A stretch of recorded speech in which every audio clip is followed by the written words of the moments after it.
Imaginez la scène. C'est le coup de feu, le restaurant est plein à craquer, et l'équipe fait ce qu'elle peut. C'est un peu le casse-tête quotidien pour de très nombreux restaurateurs, surtout en Suisse romande. Le vrai nerf de la guerre, c'est de trouver du personnel qualifié. Alors la grande question, c'est comment on fait pour garantir un service au top quand les talents, eux, se font de plus en plus rares? Et voilà la question qui fâche, celle que beaucoup de gérants se posent. Est-ce qu'on attend des semaines, des mois, le candidat parfait qui ne viendra peut-être jamais? Ou est-ce qu'on prend le pari d'embaucher des débutants, des gens motivés, oui, mais sans aucune expérience? La plupart du temps, la réalité du terrain impose son choix. Mais cette décision, elle a des conséquences et pas des moindres. Bon alors, entrons dans le vif du sujet. Ce n'est pas juste un petit souci passager, non, c'est un vrai dilemme, un problème de fond qui touche une bonne partie de la profession aujourd'hui. D'un côté, il y a ce besoin urgent de bras, et de l'autre, un vide, un manque flagrant de profils vraiment qualifiés.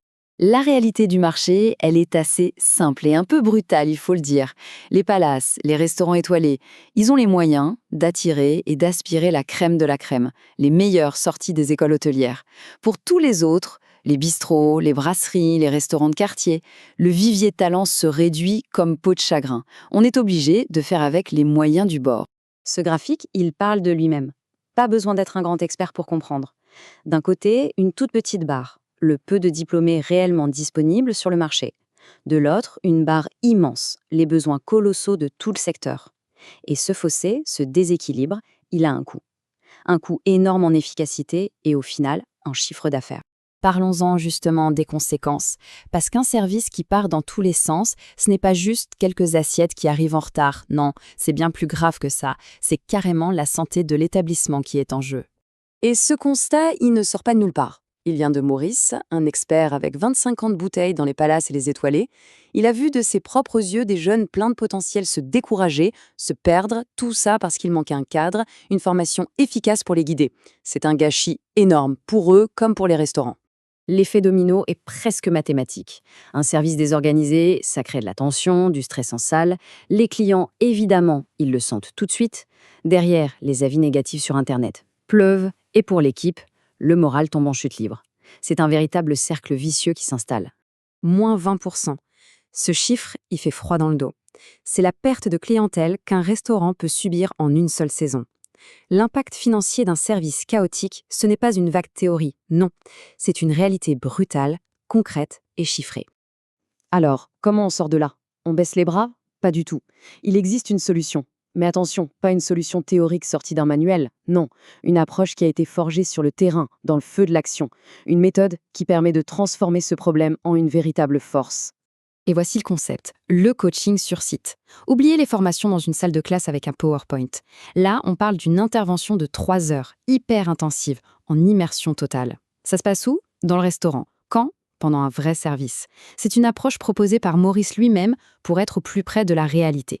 Le déroulé est super simple et logique, en 3 phases. D'abord, on se pose avant le service pour un briefing. On fixe les objectifs. Ensuite, pendant le coup de feu, c'est le coaching en direct. On ajuste les gestes, on corrige les erreurs en temps réel. Et pour finir, une fois le service terminé, on débriefe à chaud pour bien ancrer les apprentissages. C'est un cycle complet et terriblement efficace. D'accord, mais concrètement, qu'est-ce qu'on apprend pendant ces fameuses 3 heures? On va regarder d'un peu plus près les compétences qui sont transmises, celles qui vont transformer un débutant un peu perdu en un serveur confiant et vraiment performant. On couvre vraiment tous les fondamentaux, mais de manière pratique. L'accueil du client, la prise de commande efficace, la communication avec la cuisine, qui est absolument cruciale, les bonnes techniques pour porter 3 ou 4 assiettes sans rien faire tomber, et bien sûr, la gestion du stress. Le tout s'est renforcé par des outils très concrets, comme des checklists, pour des résultats qu'on voit tout de suite. Parce que le but final, ce n'est pas juste d'avoir un serveur qui sait faire son travail. Non, l'objectif, c'est de créer un véritable ambassadeur pour l'établissement, quelqu'un de fier de ce qu'il fait. Et les résultats de cet investissement, ils sont bien réels. La transformation est souvent radicale. On passe d'une situation avec un turnover énorme et une équipe toujours sur les nerfs, à une brigade qui est soudée, qui est confiante. Le service devient fluide, impeccable. Ce sont des collaborateurs qui deviennent de vrais ambassadeurs de la maison. Le changement est palpable et surtout, il est durable. Et les chiffres, encore une fois, le prouvent. plus 30% d'amélioration de la satisfaction client. C'est le gain moyen observé dans les restaurants qui font ce choix d'investir dans la formation sur le tas. C'est un retour sur investissement qui se voit directement dans les sourires et surtout dans la fidélité de la clientèle. On comprend donc que c'est bien plus qu'une simple formation. C'est une décision stratégique. Il s'agit de prendre ce qui semble être une contrainte, devoir embaucher des débutants, et d'en faire un véritable avantage sur la concurrence. Clairement, cette solution s'adresse aux gérants qui veulent aller à l'essentiel, ceux qui veulent gagner un temps précieux pour intégrer leurs nouvelles recrues, qui en ont marre de voir leurs équipes changer tous les 4 matins, qui veulent construire une clientèle fidèle et au final bâtir une réputation en béton. Cette petite phrase, elle est pleine d'humour, mais aussi terriblement vraie. C'est un véritable appel à l'action.